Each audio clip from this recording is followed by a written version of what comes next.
Welcome to episode 408 of In Touch with iOS, the show that talks about the connected, ever-changing ecosystem. I am your host, Dave Ginsburg, and each week we break down the latest news, updates, tips, and hidden features across iPhone, iPad, Apple Watch, Mac, Vision Pro, and Apple TV, all with insights from friends, experts, and the Apple community, because here we read the release notes so you don't have to. So glad to be here this week, and let's take a look to see who is here this week. And Jill McKinley, you are here. How you doing, Jill? Oh, I am ready to get outside. I am excited for this weekend. Yes, it's supposed to be warmer, so that's going to be good. Marty Jencius is here. How you doing, Marty? Yeah. Good. I teach on Thursday nights, so that ends about an hour before this show starts. So I still have some of that in-classroom punchiness. So expect some of that tonight. Well, that is good, and it should be good for the show tonight. Also, here is Guy Serle. How you doing, Guy? I'm doing just fine. Thanks for having me. Of course. Yeah. I'm going to stop because I was going to say something that was just not going to go well, and so I'm stopped right there. Oh, okay. For the benefit of everything. Very good. Health control. That's my middle name. And Chuck Joyner, glad to have you here this week. Chuck, how you doing? I'm doing good, Dave, and I'm making a note on February 12th at 8:09 p.m. Eastern Time that Guy Serle exercised restraint. Yeah, that was kind of a first. But don't expect it again. Yeah, okay. And last but certainly not least, Eric Bolden. It's so great to have you. How you doing? Awesome day. T-shirt weather is back. Gets any warmer, and I'll have to turn off my camera. You might.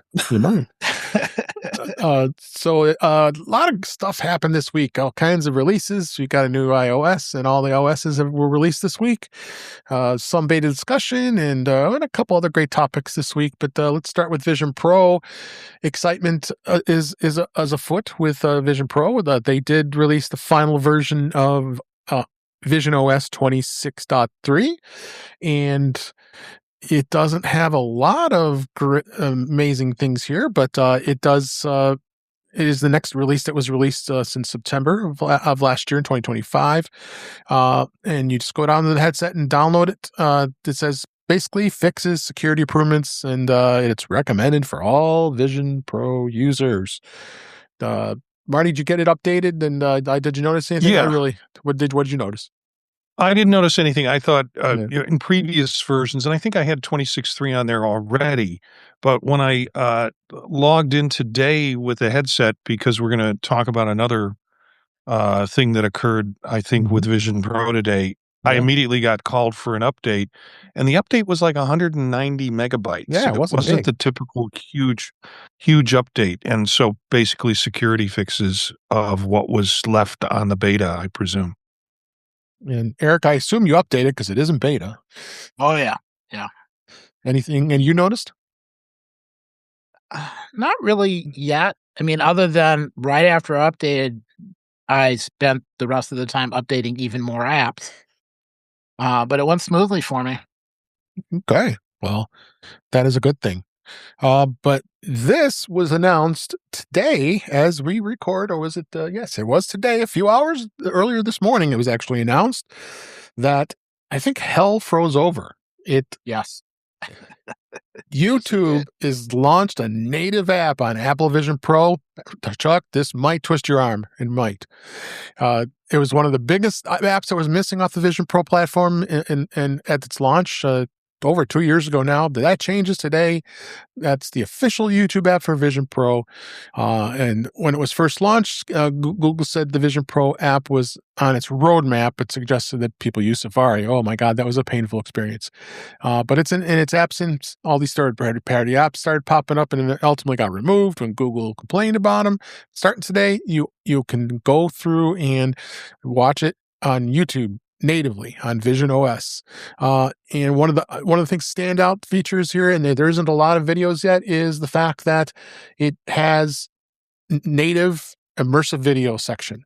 I just tried it just a few hours ago, ready for the show, I installed it and started playing around with it a little bit. There is only, I think, maybe about 8 or 10 immersive videos right now, but there's a section on the Vision Pro that you can just tap the button and it can bring you onto these immersive videos, and it was immersive.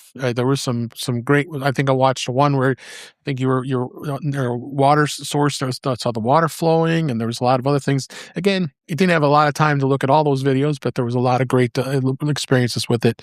And Eric, you tried it. What did you? Yep. How's your thoughts on it? Well, and it was really nice because you could look like on some of them all the way around you, not not just 180. So that was really nice. It's a nice app.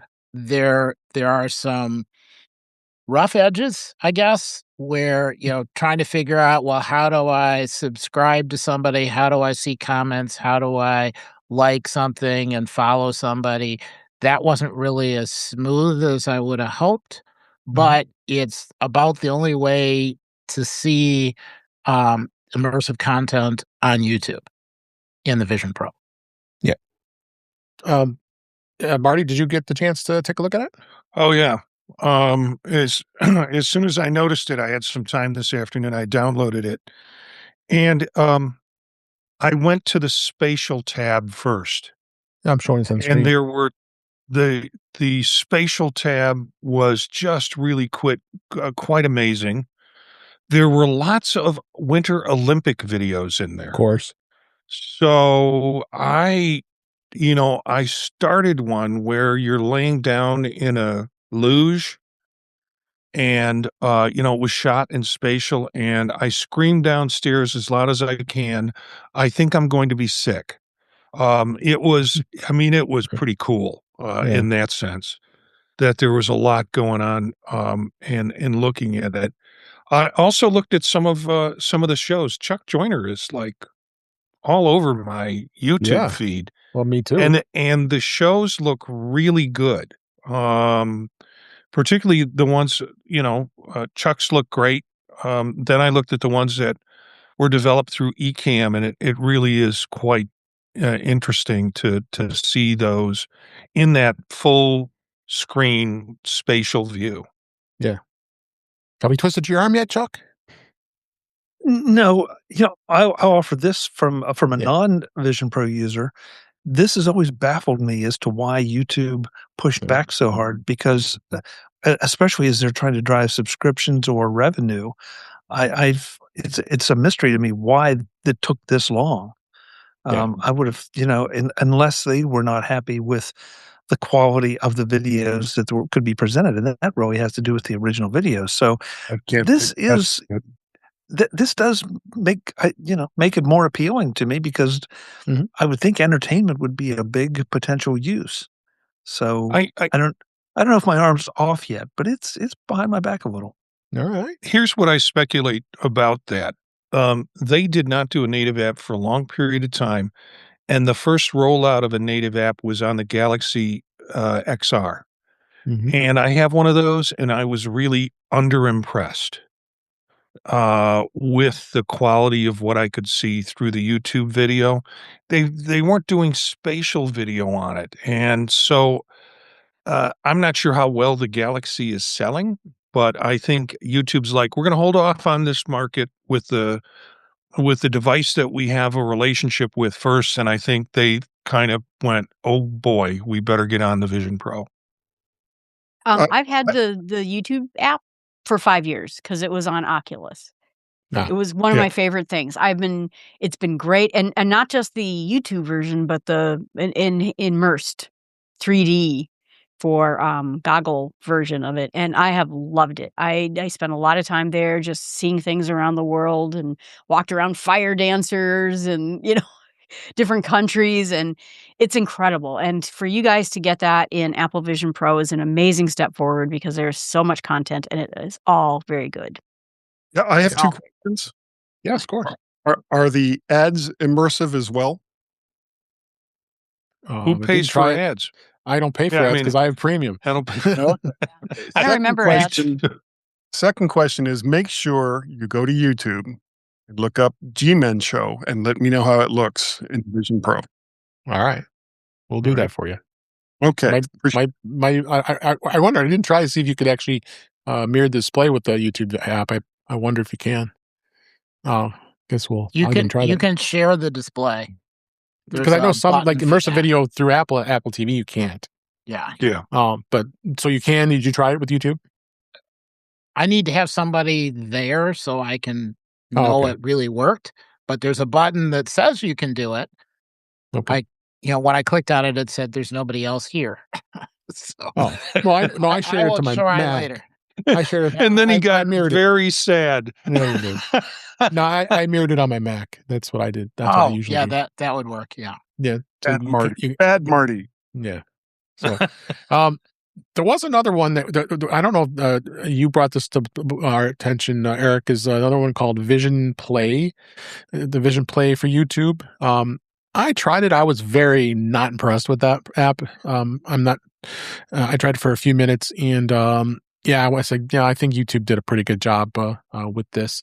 And it is, it does give you a bigger screen, but it doesn't have access to the immersive videos. At least I didn't see that. Eric, what was your experience with this? You don't get the immersive videos, but I use YouTube to watch a lot of training videos. Right. And tutorials, and those were not immersive anyway. And what I liked is I could make it big, because a lot of times they're presenting in a small area in the middle. And so having a screen that's full wall size, and it's bigger than I could make it if I was watching through Safari. So that seems to be its one feature, giant video. And it seemed to be easier for me to look at comments and follow and subscribe. I suspect the YouTube one will improve shortly, because that's a really pretty big part of it. Yep, I would agree with that. So that's what we got for Vision Pro this week. I want to welcome everybody in from the chat room this week from youtube.com/in touch with iOS. We have Witherbucket, we have Cletus, we have Web Bixby. Thank you for being here, Web. And we also have Brian. How you doing, Brian? And Brian said this about the Olympics, and I think it's kind of funny. In the Olympics, there are winners and there's losers. Oh, bad joke, Brian. Very bad joke. Or loogies? Did he say lugers? It says lugers. It says lugers. Oh, okay. Pistol. Yeah, I like that. So, but thanks for everybody for being here. You can be with us live here every time we record. So come join us. All right. So let's move on to beta this week. Well, there is no beta because iOS and all the OSs got released this week. 26.3 is now released out into the wild. It came out yesterday as we record. So it is, it did release today. So, and it was just a little over 2 months after Apple released the 26.2. And of course, you go into this settings, general and software updates to force it to be installed. There's a multitude of unspecified bug fixes and security updates. There's some pretty serious security updates, so it's pretty much recommended to go ahead and update this. So there's a number of different things that were in here, and we're going to go through all this that's in here. But that's good to see that they have done some the updates for iOS and iPadOS, and there's about 35 specific security fixes that were announced were found, and so there's complete detailed security the release notes from here. And here I'll show you here. This is from 9 to 5 Mac, so it does have the link here to all the security release notes if you really want to know what was in particular. So it's a lot of security updates, 37 the total for iOS and iPadOS for 26.3. So there's doesn't necessarily have any evidence of them being exploited, but it's you got to be wary of it. So so please update. I mean, you got to do it. I think it's important that you do update to this. It is important to be secure, and there was a number of features. So we'll hit on those features here a little bit with 26.3. We've been talking about it. Transfer to Android occurred, and they did expand to more models of Android for those, and vice versa. So you can go back or forth. We talked about this earlier, and I tried it on my Pixel 10 XL, and it did work pretty flawlessly. It was pretty impressive. It matched the apps that were on the Android device over to the iPhone device, and did download them automatically on your iPhone if there was a matching app, and in most cases there is. And health data and the devices paired with Bluetooth and protected items are not transferred over to the device. And Google has also implemented a similar feature for transferring data from an Android to an iPhone. So the two-way process is between between that. And then the weather wallpaper, they did some updates and some little bit more limited to precise location for carriers who had that support. So a number of other things that came out here. It's interesting to see where this is coming, but this was a sign potentially if Mac is if they're going to finally release a Mac on the M5, the M5 Pro, M5 Max, and potentially M5 Ultra. So we'll see where that goes. So much more that's out there when it comes to those releases. Has everybody updated yet? I hope most of you have. Chuck, I know you probably waited. Finished. You just waited, right? No, I'm with Guy. I'm doing mine as we speak because I figure this is a good time that I'm occupied and I don't have to have the phone. Mm-hmm. And so, but I did want to wait for at least 24 hours to see if there were any reported problems, and so far not. And so, Guy, you showed yours. Mine's creeping a little bit, probably at about 20% right now. But, okay. Well, Chuck, you show me yours. I'll show you mine. I don't want to see yours, Guy. He made it up for that intro. Yes. So moving on, watchOS 26.3 was released, unspecified bug fixes, so nothing really notable to talk about when it comes to watchOS. The HomePod OS, I wish Jeff was here, and we could talk about this. It was released again. It's got performance and stability improvements that doesn't improve. So we definitely got to go put that out. I have my HomePods to set to automatically update, but you can go and manually update that if you go into the Home app and tap it to update it. I'm sure I probably have to do that. I didn't do that one yet, but so check that out. And then tvOS had their update as well, and again, bug fixes, security improvements, nothing notable to do that with that. So went across all the OSs, and Apple did release new old versions of iOS, as well as macOS and iPadOS. So they have 18.7.5, and they also got macOS Sequoia, Sonoma updates. So they hit those as well. So you got those updated as well, because we'd also talked about a couple weeks ago where they wanted to update an iPhone 5S to iOS 12 so it can still work with messages because of the certificate. Apple also released some beta firmware over on the AirPods, so that's going to be pushed out, but I don't do beta on AirPods. That kind of be dumb since I want to still work. So I'll let other people try that. So, and then we go into macOS. They did release macOS Tahoe 26.3. A lot of bug updates on there. Important to update that right away on the Mac. I know, Chuck, you wait a little bit before you iron out the bugs on your machines. But it's going to be a couple more weeks, and you'll already be starting ready for. They're going to start beta testing 26.4. That's going to probably be more feature pack because of the SLAD feature pack and the functionality, I should say, and more. So nothing too notable on the Mac side of things with the beta. Yeah, this was a good question that was asked here, is why shouldn't you buy the next MacBook Pro? Because Apple is planning to launch a new MacBook Pro models as soon as March, as it's being speculated. The M5 Pro and the M5 Max, notably. That's why I'm waiting, and I'm ready. And as I've talked about this a number of times, that my M1 Pro is still working, but I'm ready for a new one. And I got some gift cards burning a hole in my pocket that I want to upgrade. So, yeah. So is it going to be the biggest update in years? We don't know. So Apple does say that I don't see any any conceivable reason it's going to get a touchscreen, but things have changed before with that. I doubt I'd see that. But come on, it's going to be competing with iPad. Why would you put a touchscreen on a Mac? It just doesn't make sense.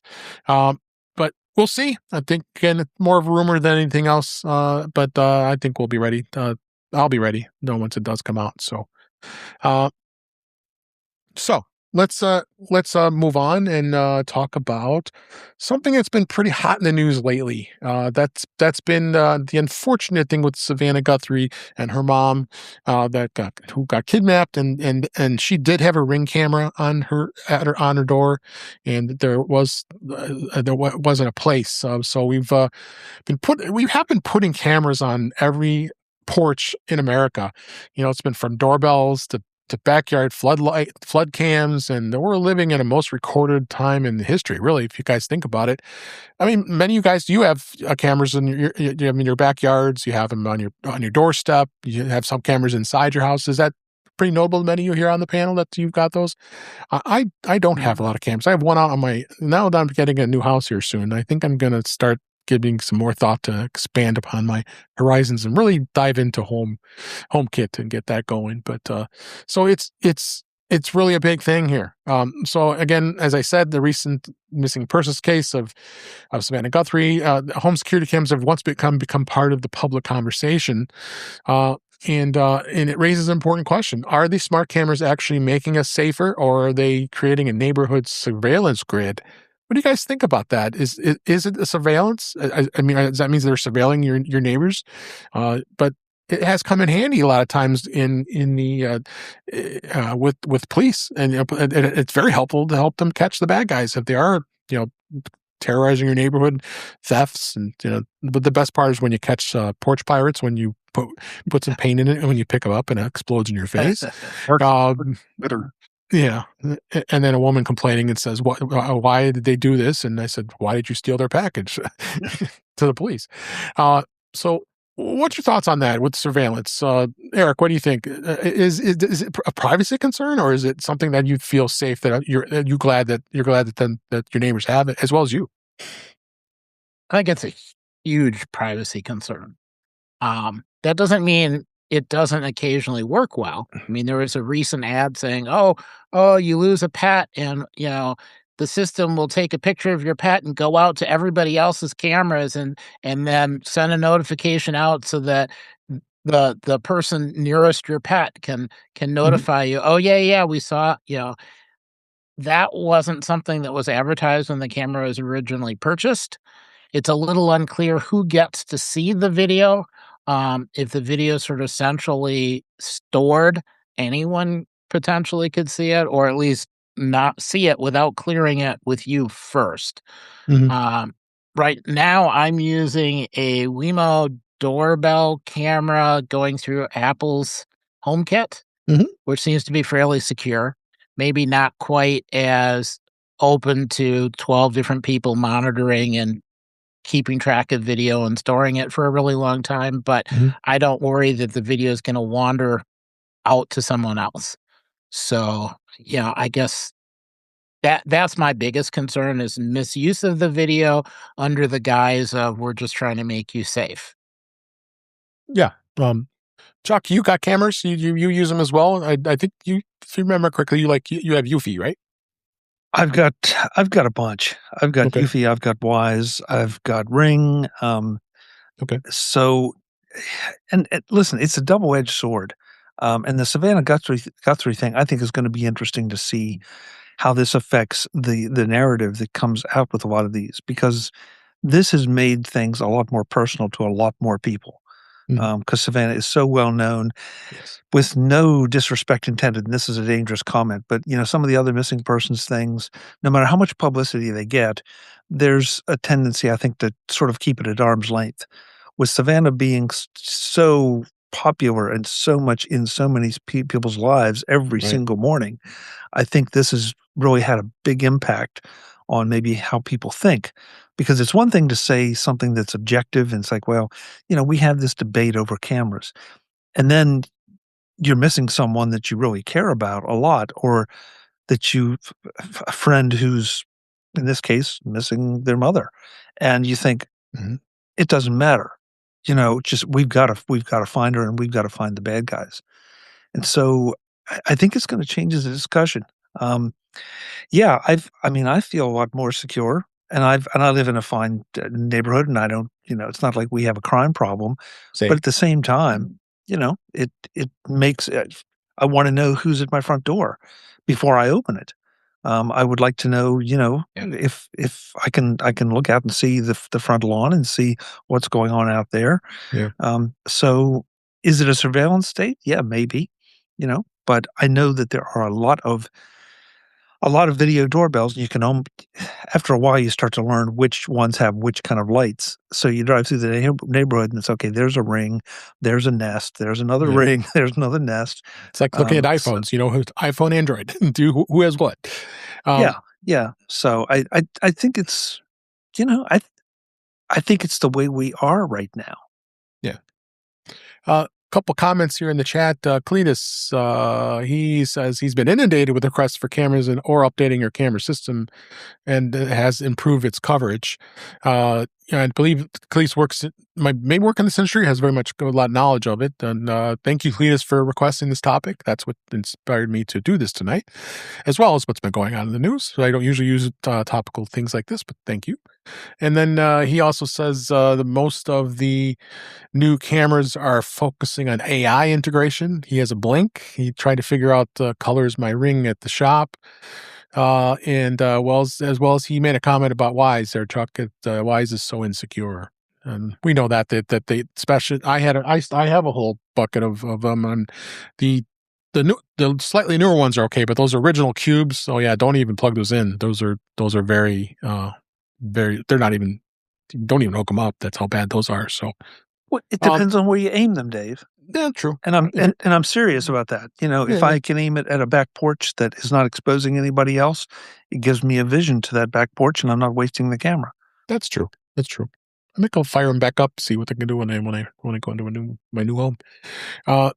So, Guy, do you have any thoughts? Do you have home cameras like these in your house? No, I don't, and that's pretty much on purpose. I feel that so many of these cameras demand an online presence for them to even function, and that really bothers me. Privacy, you're kind of throwing out the baby with the bathwater when you hook up these devices that have to phone home. And we've talked about this before. I just don't like the idea of devices that I have no control over putting out information that I may or may not want to give out. Now, if something happens, I'm certainly willing to look back through whatever video, assuming that I finally go out and get whatever video I may have. But I'm not interested in just somebody saying, "Oh, okay, well, let's check Guy's cameras and see what they have." And maybe that's my my past professional life when it comes to surveillance. I'm just not comfortable with some things that are going on right now, and unless people start making devices that stay within the home, I'm going to avoid it. Okay. Jill, you have go ahead, tell us. But you got. Yeah, I was gonna say, I think that's Eufy. You get a home storage, and I don't think it goes out to the internet. I think that's how it works. But I have a surveillance state in my house. I live alone. I never answer the door after dark, and some of them are for nature. So I see possums and deer and coyotes going through my backyard, and I like that. But the thing is I've had the police come to my door a few times. There was a missing girl who was taken by an older man, and they were able to follow down the street that person with that girl. And so I was able to go back and look and see what time they crossed in front of my front yard. There was one time that a car hit another car, and a lawyer came to my yard and wanted my video. And I said, you can send the DA, but I'm not going to give one lawyer the video and not the other lawyer, because maybe it doesn't show what you wanted it to show. So now you're going to throw it out. So I'm happy to give you video, but I'm not going to give one side video, I guess. So I've had that happen, and I think it's very valuable. I live on a major street. There's no expectation of privacy on this street because it's a very major thoroughfare, and I do have some cameras in my house. It used to be to watch the cats. Now it's to watch the bird. But I feel, pretty safe. Like I said, that I'll give you another example of it. I had a cat sitter that was supposed to come to my house every day, feed the cats, play with them for a half hour. Right. I paid her for that. Mm-hmm. So she said, "Oh, I've been coming." I said, "Why aren't you coming?" "Oh, I've been coming. I've been coming." I said, "Well, I have cameras everywhere. Not only," and I told her about that the first day. "I have cameras everywhere. Don't freak out, but I do." And I said, "My door hasn't opened and you have not crossed any camera." And I caught someone basically ripping me off. I paid a good amount of money to have someone come. So I don't know. I think it's more helpful than it is hurtful. And I think catching criminals, catching people who are kidnappers is most important. And in this case, we see, it looks like they imagined who was behind that mask and it ended up being the wrong person. So there is danger in that. But I don't know. I think in this, okay, I'm going to say one last thing and I'll be done. I like the fact that we own them and they have to have a warrant as far as I understand it. So I like it better than the state owning the cameras. I like it better that we can say, yes, in this particular case, I'll give you the video. But no, not in this particular case, I will not. And I think that's okay. Okay. That's it. Marty, as long as you have control over it. As long as you have control over it. And Marty, you have a last word on this. Yeah, I live in a cul-de-sac and, so there's plenty of action going around, cars coming down and turning around on it. I have exterior cameras that I've set up. Primarily, I set them up I used to just have a door camera. It wasn't a doorbell camera. It was a camera at the door. Then I changed the system over because I changed over the internet, couldn't get a 2.4 gig bandwidth. So I wound up going out and getting AOSU. I don't know how to pronounce that. A system that did 5 gigabyte bandwidth and bought new cameras. Just about the time that there was, there's no subtle way to say this. I'll try to, but just some concerns of maybe some people coming over and causing trouble. Mm-hmm. So I wanted to get those systems set up. So we had one set up for the driveway, replace the one in the doorway, and put 2 on the back porch because we have a bi-level porch and with 2 entrances on it. I forget about them. They go into an app. I can look at them if I want to. Most of the time, they run out of power because I didn't want to have to do the wiring. And so they're all rechargeable. And they'll last a good long time, but I forget about them. And I remember them like when I know I'm going out of town. And that's when I turn them on and really are paying attention when I'm out of town. We have an interior security system, no cameras, because you never know when I'm going to walk around in my birthday suit and forget there are interior cameras going on. So, yeah. Well, we do have security for doors and things like that. Yeah. So, I've never been able to do things with HomeKit. So I run everything through the proprietary app. It works fine. And I have controls of turning it on and off, and it's off more than it's on. All right. So this was a great conversation. There's, like I said, there's so many different devices. We could probably spend another half hour just talking about what there's out there. But we hit the big ones like Ring, and Eufy, and I'll have some links in the show notes. Some of these devices out here, and Google's Nest Cam is another one, and of course all the Apple HomeKit secure video is available, and it's compatible to it. So, and nice thing is about it, you can access it from your iPhone, your iPad. You've got it. You got it with you all the time, so you can. I do now. I have a Google Nest doorbell, and anytime someone walks up to my door, I get notified, and I look and see the mailman put the mail carrier. It's a lady here, so she put it in the mailbox. She's putting the mail in the mailbox. I can see when a package arrives, and keep an eye on it. So that's nice to have those things. So, but that was a great conversation with that. So, but let's go ahead and move on to some other topics this week. Speaking of a doorbell, there is a way you can never miss your doorbell while you're wearing headphones on the iPhone.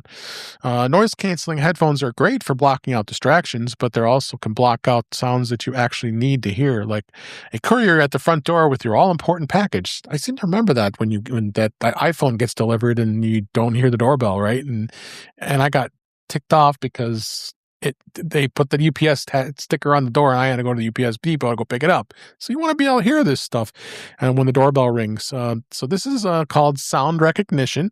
It's the feature in question that your iPhone's microphone to continuously monitor these specific sounds.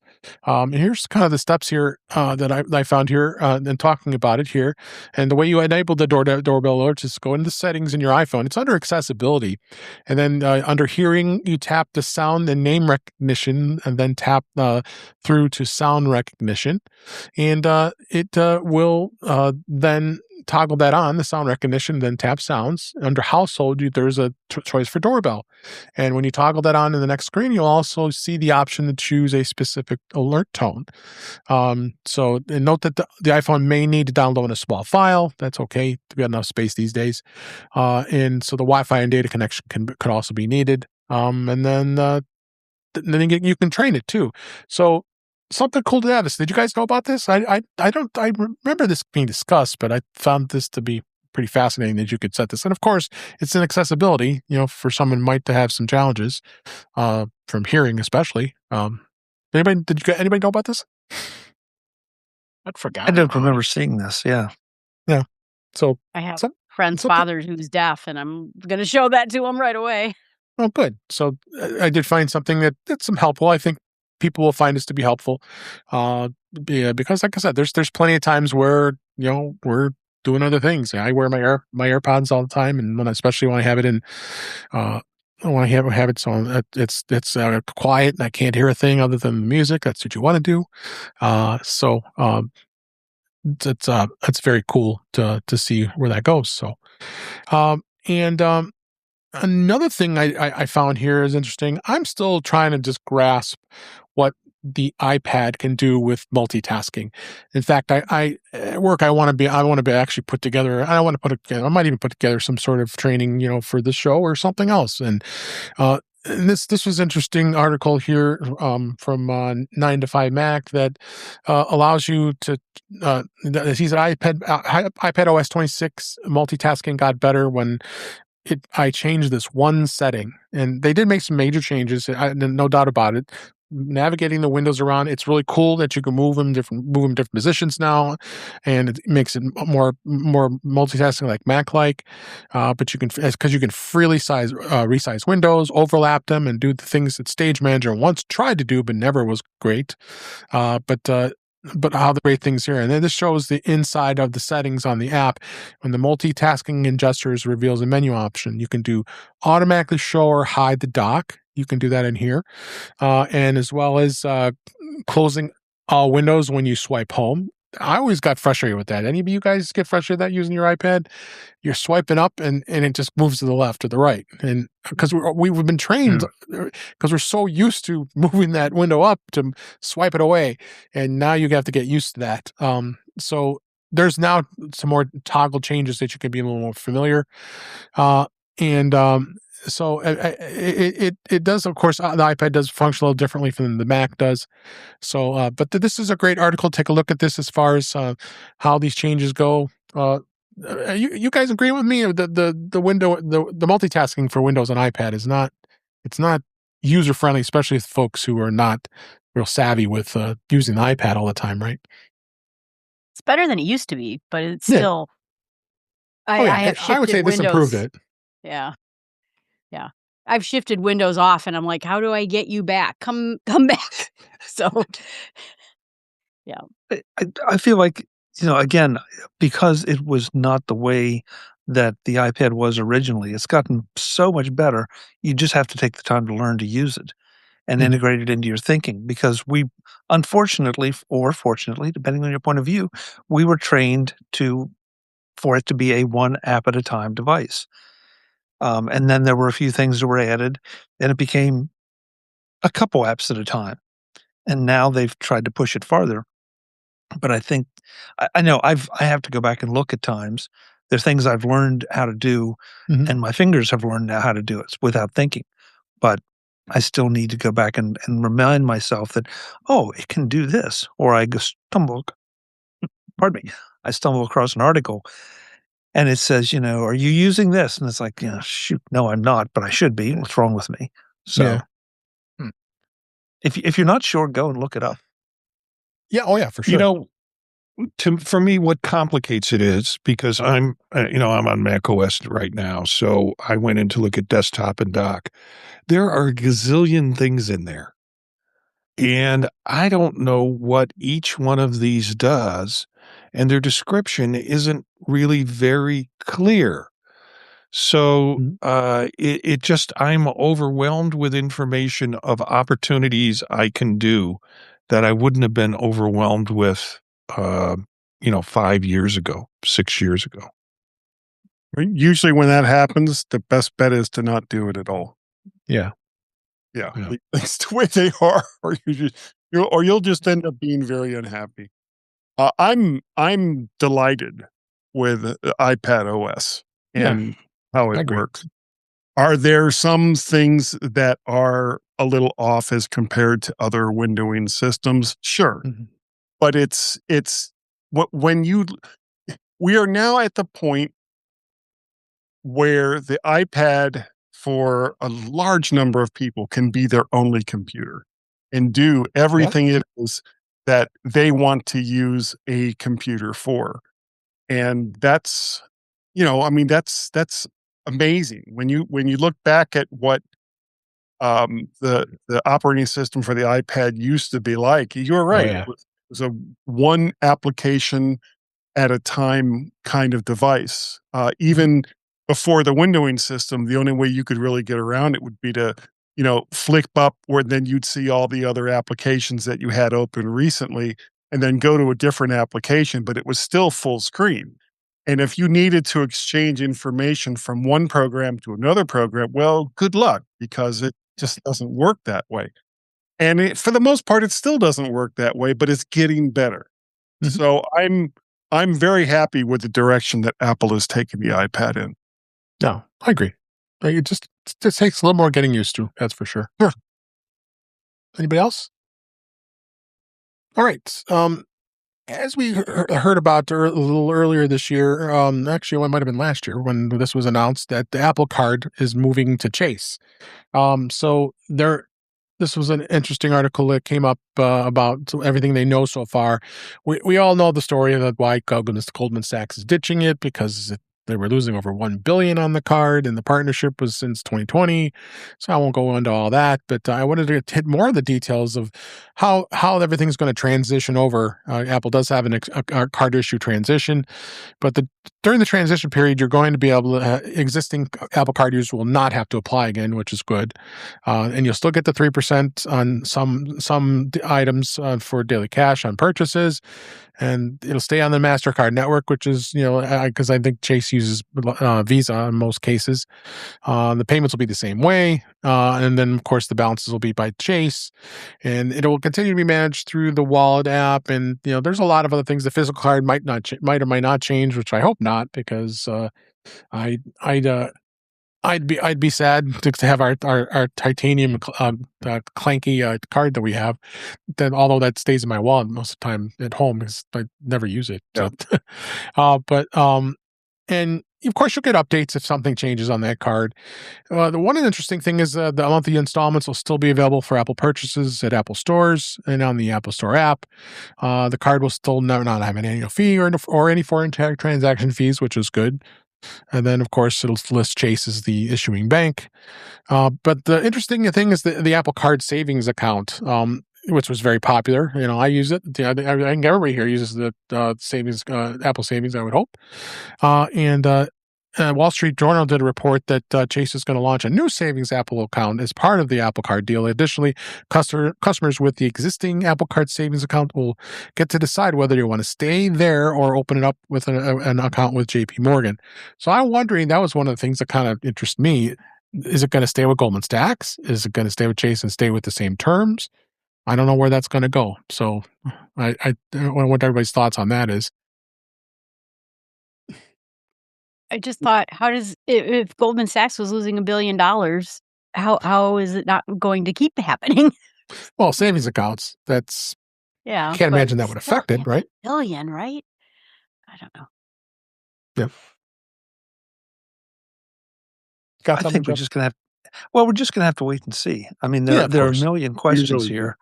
And, is Goldman Sachs, has a bit of a record for, having not been terribly successful in consumer level credit cards. And so, will Chase be any better? Will any of the other options be any better? Well, at least they have experience at it. Chase is good. Experience. True. Yeah. Yeah. So, let's go ahead and move on to some of the news this week.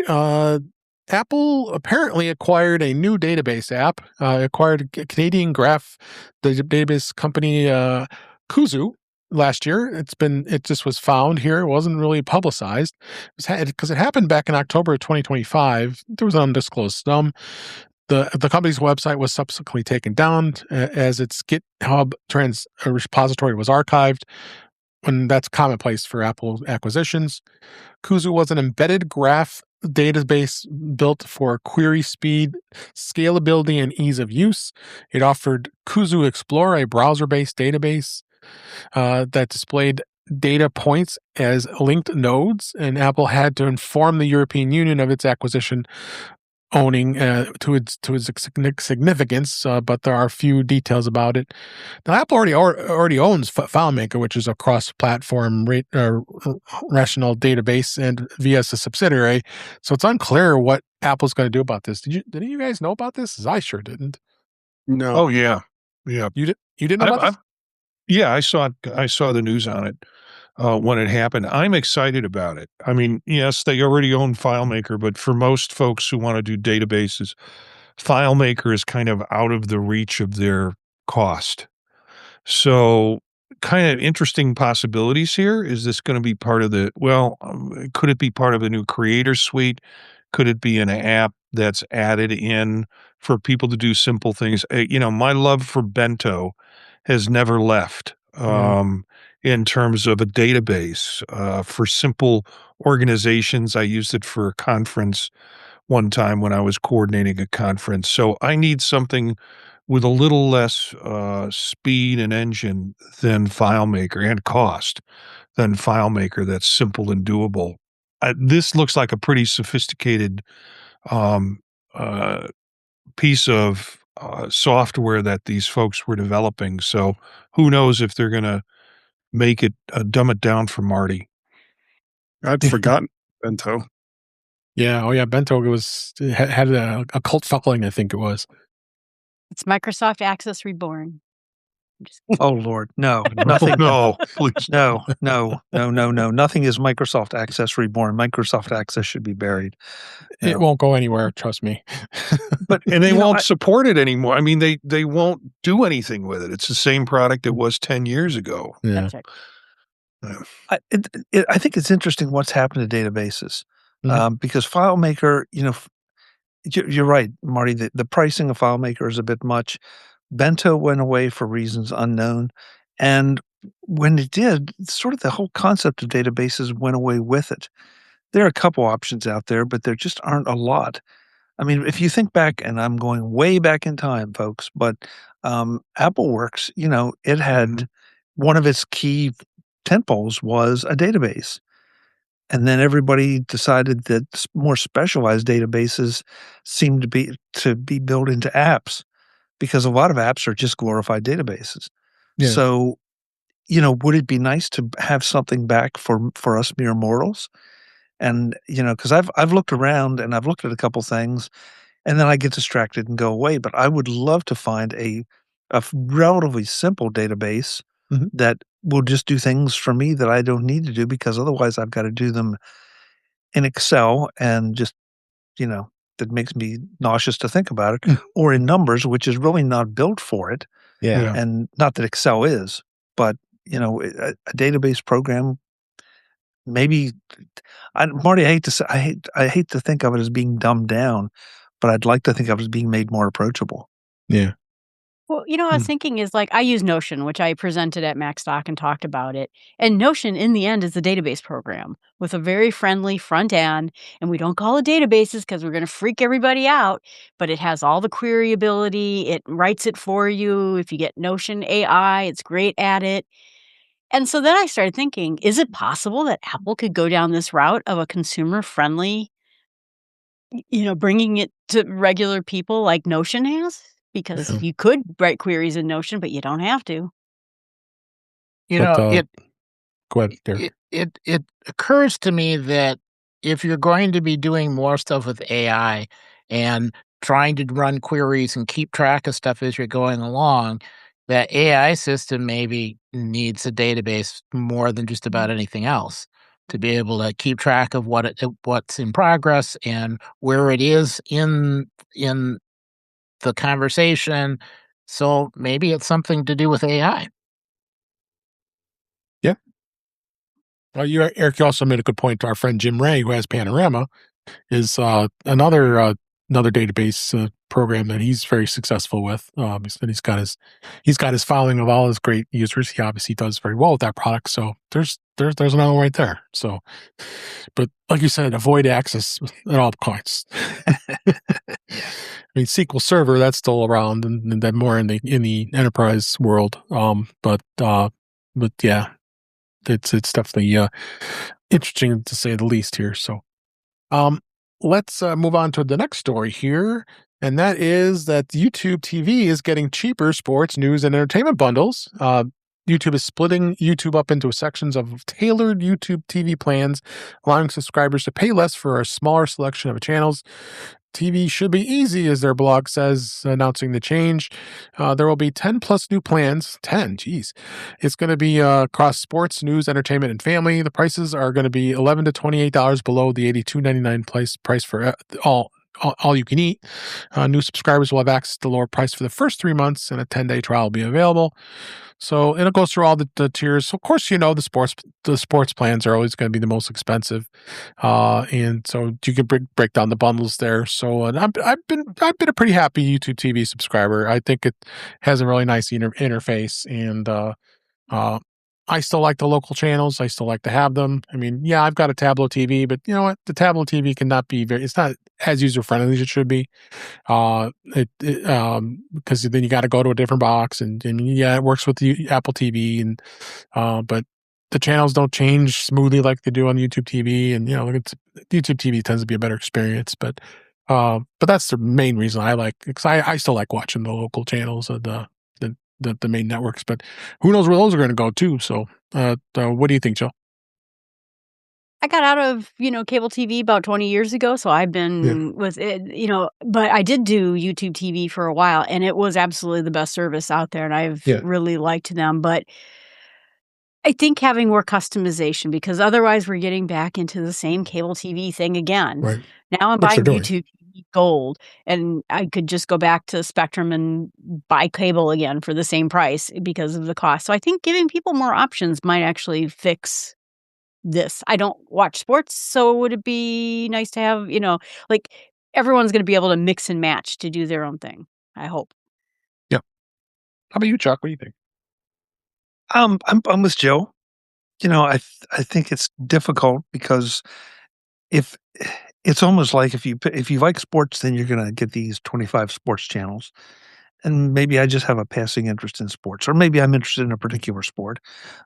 Same thing with any other category you want to name, whether it's movies or TV shows or drama or, chick flicks or sci-fi. You can go a little bit crazy, but they got to do something. I mean, because everybody is getting really burned out on the subscriptions, the high price of subscriptions, and every 10 minutes, it seems you turn around and at least one of the streaming services is increasing their cost and really not offering anything additional for it. And so this may be a way to at least narrow it down, and you can pick a package. Yeah. I personally still believe that there is a place for you pick 5 channels, you pick 10 channels, you just pick 15 channels. Right. Regardless of what they are. Now, I know that flies in the face of some of the contracts with organizations like ESPN, but I really think that's where it needs to get.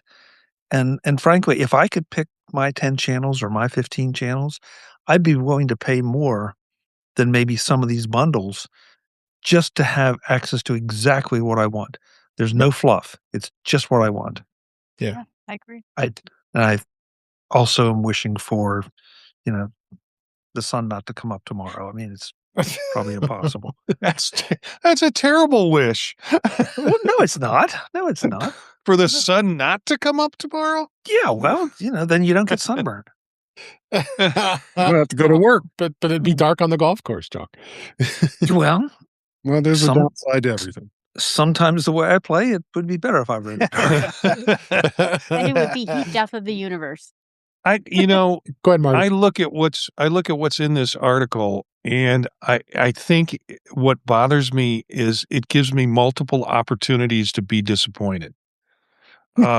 Because I look at the stations, it's like, yeah, I like that, but wait a minute, where's my one ESPN?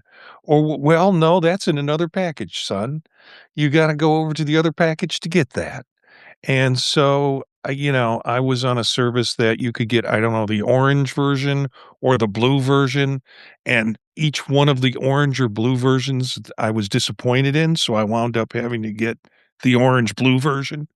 So, to me, I think they are segmenting this, and it's going to be more. It's going to be tempting to get into some of the old stuff that Jill was saying was going on with cable channels, where it's tiered, and you're just not going to get a full spectrum of types of genres of media.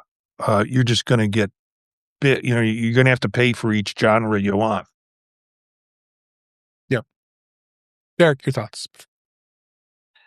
I've pretty much gotten to the point of maybe I would look at one isolated simple plan, but for the most part, I'm just doing a la carte.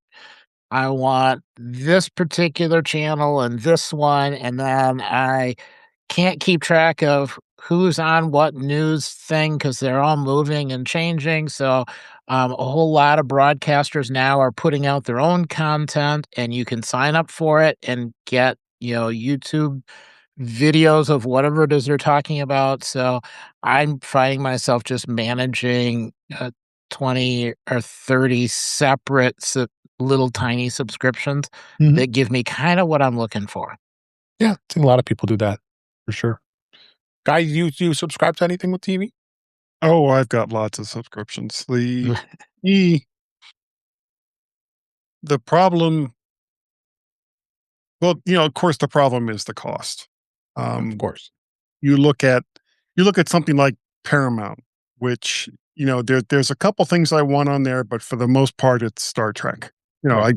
I have Star Trek, so they're charging $12.99, $13.99, whatever it is, and it's a very specialized view for me. There isn't a whole lot of other content that they have that I'm interested in. But then you've got Netflix, then you've got Amazon Prime or whatever they call their subscription service, Apple TV, and all of the rest. And I remember when I got off of cable, my big concern with cable was I'm spending $230 a month for all these channels that I'm not watching. And now we are 10 years later, I'm spending $230 for a bunch of channels that has content I just don't want to watch. And it's like, wait, how did I get here? This is not my beautiful home. This is not my beautiful wife. And after a while, you're just kind of like, well, why can't it be simpler? And then you're talking about going back to a system like cable TV. the big problem is all of these bundled services don't have any control over the various other types of services that they include with their bundles. I mean, we all remember it wasn't that long ago. YouTube had some kind of falling out with Disney ESPN, and all of a sudden, people wanting to watch college football playoffs couldn't, because ESPN and Disney weren't allowing it to be transmitted to YouTube. They're holding YouTube hostage. CBS has done that as well. Yeah, that's a whole other story. A lot of these different services just seem to think that, their excrement doesn't stink, and that people are just going to pay whatever the hell it is that they want them to pay. And they don't understand that you're 50 cents away from losing half your viewership. So, don't be so quick to throw on extra charges just to, make a little more profit, thinking that this is going to go over to the next quarter, because eventually people are going to be like, you know what? I don't need to watch the British baking show, or I don't need to watch Star Trek, or I don't need to watch this. I don't need to watch that. And they start dropping channels. I'm looking at there's a couple of different services, and I won't name them here, that are on the cusp of going, you know what? I'm retired now on a fixed income. Maybe I don't need to keep some of these services that I had before. Sorry, soapbox. That's okay. I think what's nice now is at least we have some choices. So I'm the person who gets AMC for a month and I watch The Walking Dead and then I'm out. And then I get Netflix and I watch a couple of things and then I'm out.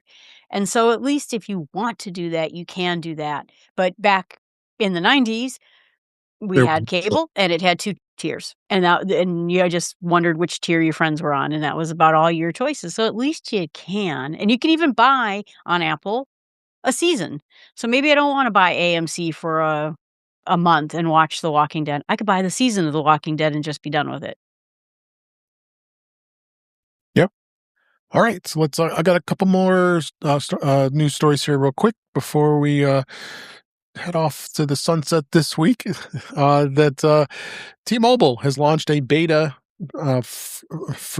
for free real-time call translation of any phone. They announced this yesterday as we record, a new live translation service feature that will allow conversations to be translated in real time when calling someone from any phone on the T-Mobile network. Live translation doesn't require any apps. It's a free service that T-Mobile is offering in a beta capacity. T-Mobile users can sign up for that test live translation on their website. There are limited spots available. The feature works with more than 50 languages and voice conversations, and translated for each speaker almost instantly. And they're saying that it can speak how they normally do on calls, and live translations detecting the languages and voices that are speaking in a natural conversation. It's going to be built into the T-Mobile network, so it works with any phone on T-Mobile, and even from iPhones to flip phones. So if T-Mobile users even call landlines and get translation capabilities because only one phone is connected, the call would be on the T-Mobile for translation to work. So you can enable it by dialing a *87* on your keypad, and you'll get that process. So this is obviously brand new, and I'd be interesting to see where that goes. Translations becoming a big thing, really, with all these translation services are out there, and Apple has it, and Google, and all the rest of them. Chuck, what are you thinking on this type of services? Do you think this is going to be anything good? I don't know, Dave. I think you said it. There are a million different translation things going on out there. We saw a lot of them at CES, and they all kind of have their niche. They have their approach to things, and they have what they tell you are their use cases, some of which I buy into 100%, some of which I'm not so sure about. And of course, let's not forget about the AirPods that are sticking in everybody's ears that now have translation capabilities. That's right. So, is this a big deal? Is this going to become almost table stakes? I mean, has it become borderline table stakes at this point? I don't know. I'm not sure that short of having a particular business relationship where there would be regular international calls, I'm not sure that I would change over to a T-Mobile phone or acquire a T-Mobile phone specifically for this service. Yeah. But maybe that's good enough. Maybe they're targeting a particular part of the market that has this need on a consistent basis. Yep. Anybody else with any thoughts? I thought of two use cases, and corporate was one, and multinational families was the other. Grandma and grandpa live in Spain, and you want to talk to them. But. Yeah, I have a Spanish sister-in-law, and I have a Cuban sister-in-law, and yeah, I don't know. I mean, they both speak English reasonably well, especially the Cuban sister-in-law. But it might be kind of fun to talk to Marisa and have her hear me in her native language. Or maybe it'll be really bad and she'll finally understand what I'm talking about and then disown me from the family. I would like it to do what Guy has suggested, but I'd like to do it in Klingon. For whenever those robocallers call me or the telemarketers call me, I'd just like to respond in Klingon and take care of it. Yeah, but the long distance charges kill you, Marty. This is not a toll call. Yeah. As long as the Empire's paying for it. Eric is crossing the streams. Yeah, that's. Well, just don't accept calls from Praxis. Yeah. Guys, we got to move on here. The only thing I was not able to get out of the article is where does the data go? Is any of it recorded to do quality checks? Do they hang on to it? Is it only going through an AI system that's clean and getting dumped? Or is it just being all contained and used for training? Because if you're having a business conversation overseas, you don't necessarily want the contents of the conversation going elsewhere. Yep. All right.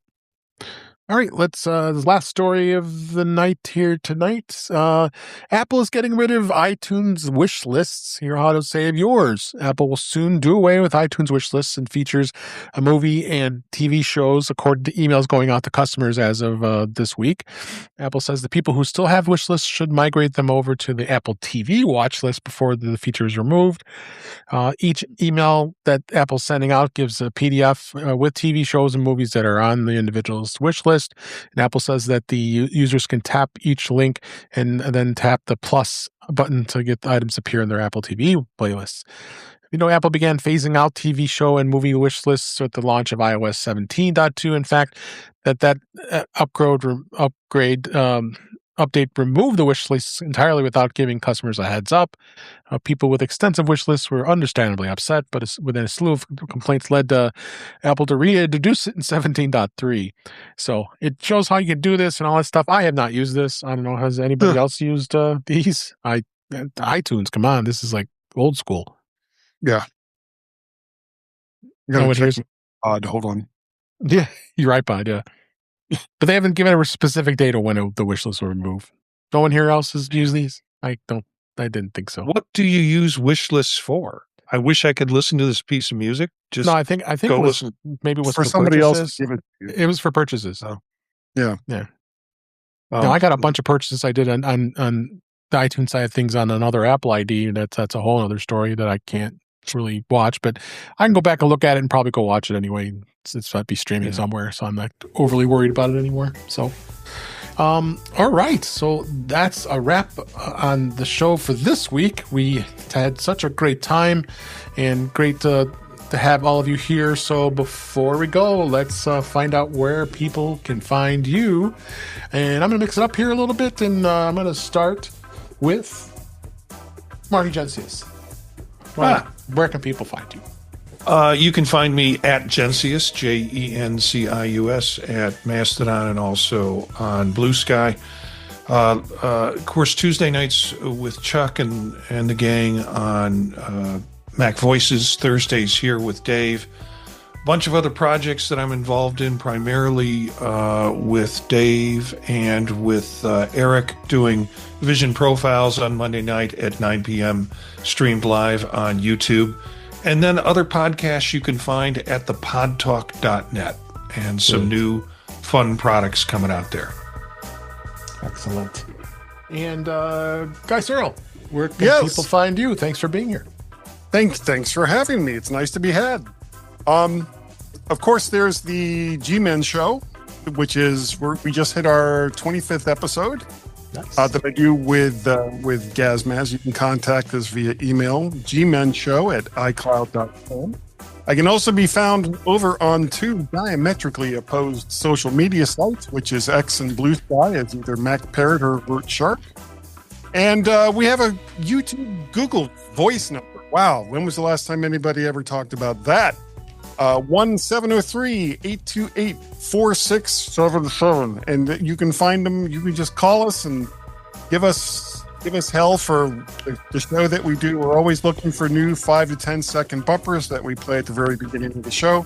And lastly, there is the YouTube channel that I have under Vert Shark and all of the various things that I do. I've got like 700 videos up there that you can watch, going way back, Wilbur. It is so far back, people who used to watch My Mother the Car would remember it. All right. Jerry Van Dyke. Yeah. Very good. Thank you.